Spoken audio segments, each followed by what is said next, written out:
거룩하신 하나님, 새벽의 고요함 속에서 주님께 나아옵니다. 밤의 어둠이 물러가고 새로운 빛이 동터오는 이 시간에 저희의 마음과 영혼을 주님 앞에 드립니다.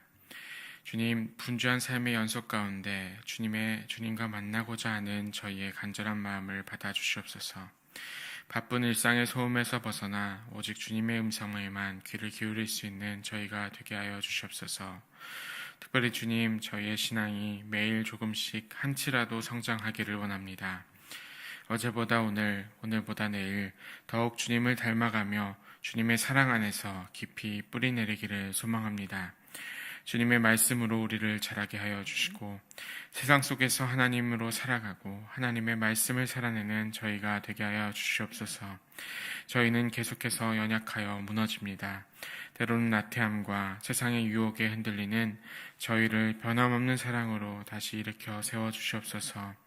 신앙의 여정 가운데 낙심하지 않고 끝까지 주님을 따를 수 있는 용기를 주옵시고 이를 위해서 허락하신 저희 교회 공동체를 주님께서 함께하여 주셔서 이 공동체 속에서 신앙을 계속해서 알아가고 배워갈 수 있는 저희가 되게 하여 주시옵소서.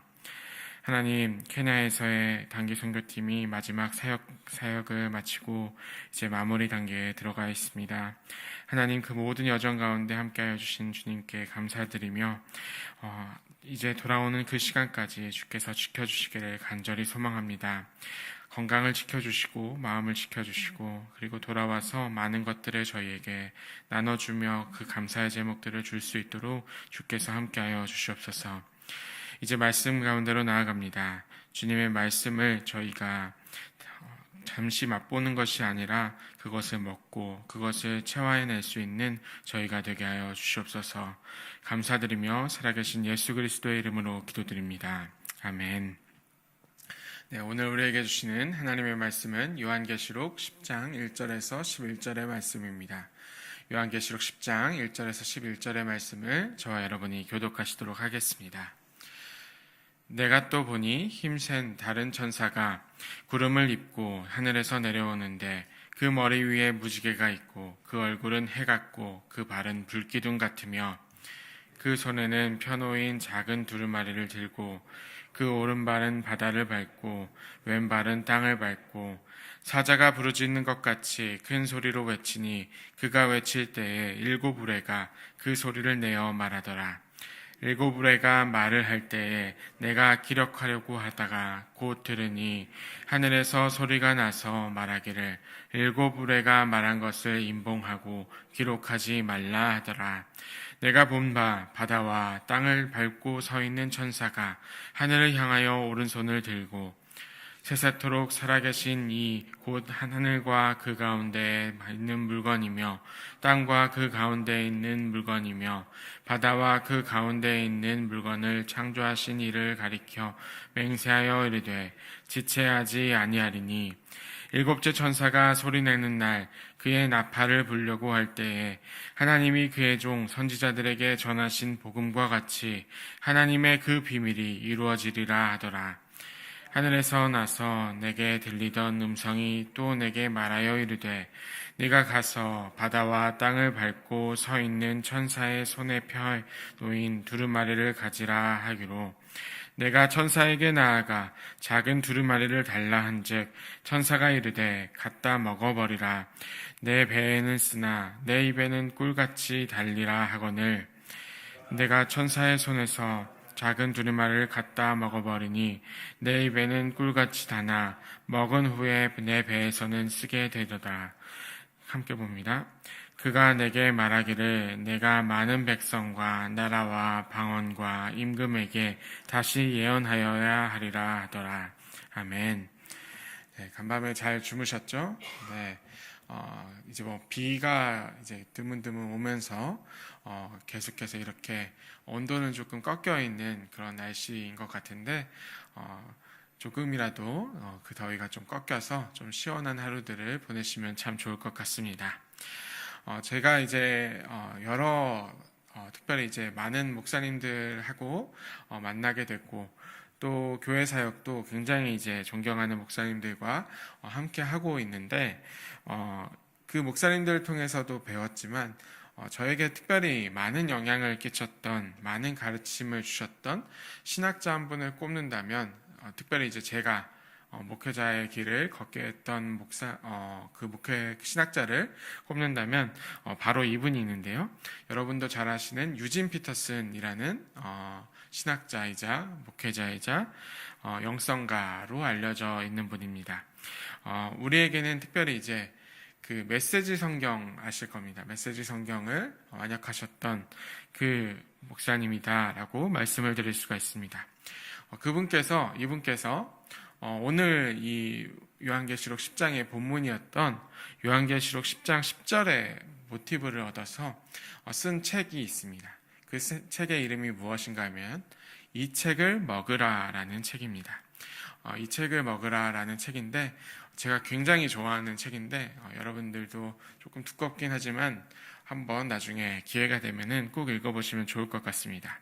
성경을 어떻게 읽어야 할지에 대한 고민을 가지고 쓰신 책이고, 그래서 이 책을 가지고 이렇게 내용을 읽다 보면은 어떤 이야기를 하고 있냐 하면은 성경을 우리가 단지 어떤 지식을 알고 그리고 그 내용을 아는 것에 넘어서서 어떻게 하면 성경을 나의 것으로 만들 수 있을지에 대한 고민을 하는 책이다라고 말씀을 드릴 수가 있습니다. 아마 여러분들 집에는 많은 성경책들이 있을 겁니다. 저희 집도 그랬고 지금도 그렇지만 성경책이 이곳저곳 책장마다 꽂혀 있는 것을 보게 됩니다. 그런데 이 성경책을 요즘에 우리 그리스도인들 뿐만 아니라 많은 사람들이 읽고는 합니다. 그것을 어떻게 읽느냐 하면은 어떤 교양적인 측면에서 읽기도 하고, 또 예전에 저희가 이제 인문학이 발달하면서 성경책을 하나의 역사 자료로 보는 경향도 생겼습니다. 그래서 우리 기독교인들 뿐만 아니라 어떤 이들은 하나의 역사 자료로서, 하나의 어떤 참고할 만한 자료로서 그것을 활용하고 있는 것을 보게 됩니다. 그런데 아까 보여드렸었던 이 책을 먹으라라는 그 책에서의 내용은 어떤 우리가 그 성경을 읽는 태도가 교과서나 아니면은 자료로서 읽는 그것을 가지고 있는 경향이 있는데, 그것을 벗어나서 하나님의 그 말씀을 우리를 하여금 어떻게 하면은 우리로 살아낼 수 있는지에 대한 고민을 담고 있다라고 말씀을 드릴 수가 있습니다. 그래서 종종 우리가 성경을 인생에 있어서 어떤 그 지식을 얻기 위한 교과서로 읽고 또 사용 설명서로 읽는데, 한마디로 말하면 성경을 소비하고 사용하려는 경향이 우리에게는 있습니다. 왜냐하면은 여러분들도 아시겠지만 우리가 현대사회를 살아가면서 책이나 여러 가지 정보들을 얻을 때마다 그것을 사용하고 그것을 소비하는데 굉장히 길들여져 있기 때문입니다. 그래서 이 책에서 권면하는 게 무엇인가 하면은 성경을 읽어라가 아니라 먹어라, 그리고 먹는다라는 것입니다. 여러분들이 지금 읽고 있는 이 요한계시록 10장의 그 말씀은 어제까지의 그 나팔 소리, 6번째 천사가 전했던 나팔 소리와 그리고 11장 후반에서 전하는 그 7번째 나팔 소리, 그러니까 하나님께서 말하는 그 2번째 화와 3번째 화의 사이 가운데 갑자기 말씀해 주고 계시는 이야기입니다. 그러니까 끔찍한 나팔의 심판들이 이어지던 중에 7번째 나팔이 울리기 전에 갑자기 이야기를 멈추시고 그 종에게, 요한에게, 그리고 우리에게 말씀하고 계시는 이야기가 무엇인가 하면은 이 책을, 그리고 이 말씀을 너희들이 먹어라라는 말씀을 하고 있다라는 것입니다. 그러니까 그 유진 피터슨께서 말씀하셨던 그 책을 먹으라라는 이야기의 골조가 세상 가운데서 사용되고 소비되고 있는 그 성경에 그것을 그냥 소비하는 데 그치지 말고 우리의 것을 받아들여라라고 말씀하고 있는 이 이야기의 한복판이 어딘가 하면은 심판과 심판 사이에 우리의 삶 가운데서 하나님이 다시 우리를 돌아보고 너희들이 꼭 이 성경을, 그리고 이 말씀을 먹고 너희의 것으로 만들면 좋겠다라고 말씀하고 계신 것입니다. 그러니까 다시 한번 말씀을 들어가 보면은 6째 나팔의 재앙이 끝나고 일곱째 나팔이 울리기 전 숨막히는 긴장감 속에서 한 힘센 천사가 하늘로부터 내려오게 됩니다. 그의 손에는 펴놓인 작은 두루마리가 들려 있었습니다. 이것은 이제 5장에서 그 인으로 봉인된 그 두루마리와는 다른 것입니다. 이 말씀은 감추어져 있지 않고 활짝 열려져 있었던 말씀입니다. 그리고 희망의 계시를 들고 천사는 창조주 하나님을 걸고 맹세하면서 외치는데 지체하지 아니하리니라는 6절의 말씀이 있습니다. 지체하지 않겠다라는 선언은 단순히 시간적 제한이 없다라는 것이 아니라 하나님의 예언적 목적이 반드시 이루어질 것이라는 것을 확신하고 급하게 알리는 그러한 순간 중에 있다라고 말씀을 드릴 수가 있습니다. 예수님의 초림으로부터 시작된 구속 사건과 종말적 심판이 그분의 재림을 통해서 완성되는 그 시간의 여정 가운데서 우리에게 말씀하고 계신다라는 것입니다. 그런 하나님께서 이렇게 지체하지 아니하리라 라고 말씀하시고 있는 것은 주님 언제까지입니까? 라고 부르짖는 고통 중에 있는 사람들에게 응답하시는 그러한 말씀이다 라고 말씀드릴 수가 있습니다. 내가 너희를 잊지 않았고 너희를 사랑하는 나의 마음은 꺾이지 않았고 나의 구원 계획은 실패하지 않았으며 이제 곧 성취될 것이다 라고 지체하지 않겠다라는 그 말씀 가운데 하고 계십니다. 그러한 말씀이 계속해서 이어지면서 하나님은 계속해서 신실하게 정확하게 움직이실 것이다 라고 말씀하고 계십니다. 그리고 이어서 이렇게 말씀하시는데 8절에서 10절의 말씀을 제가 다시 한번 읽어드리겠습니다. 하늘에서 나서 내게 들리던 음성이 또 내게 말하여 이르되 네가 가서 바다와 땅을 밟고 서 있는 천사의 손에 펴 놓인 두루마리를 가지라 하기로 내가 천사에게 나아가 작은 두루마리를 달라 한즉 천사가 이르되 갖다 먹어버리라. 내 배에는 쓰나 내 입에는 꿀같이 달리라 하거늘 내가 천사의 손에서 작은 두루마리를 갖다 먹어버리니 내 입에는 꿀같이 다나 먹은 후에 내 배에서는 쓰게 되더라. 아멘. 9절에서 요한은 그 펴놓인 두루마리를 천사에게 받아 먹으라라는 명령을 받습니다. 이는 에스겔 선지자가 소명을 받으면서 받았던 그 예언의 그 예언적 소명을 받았던 장면과도 비슷하긴 합니다. 천사는 그 맛을 예고합니다. 너의 배에는 쓰나 너의 입에는 꿀같이 달리라. 그리고 요한이 먹자 실제로 그랬습니다. 여기서 먼저 느낄 수 있는 것이 무엇인가 하면은 순서대로 보면 입에서 배로 내려가게 되죠. 말씀이 입에 들어가는 순간 그것은 말씀이 달콤하다라고 느껴지게 됩니다. 시편 119편 103절에는 이런 말씀이 있습니다. 주의 말씀의 맛이 내게 어찌 그리 단지요 내 입에는 꿀보다 더 다나이다. 말씀을 이렇게 우리가 읽게 되면은 여러분들도 이런 경험들이 있으실 겁니다. 말씀들을 쭉 읽다 보면은 정말 꿀같이 달 때가 있습니다. 그리고 나에게 꼭 필요할 때가 있고 그리고 정말 이 말씀이 어찌나 나에게 기쁨이 되는지 그러한 말씀이 될 때가 있습니다. 우리 그리스도인들은 이 말씀을 읽고 암송하며 그리고 찬양하면서 신앙의 기쁨을 느끼게 됩니다.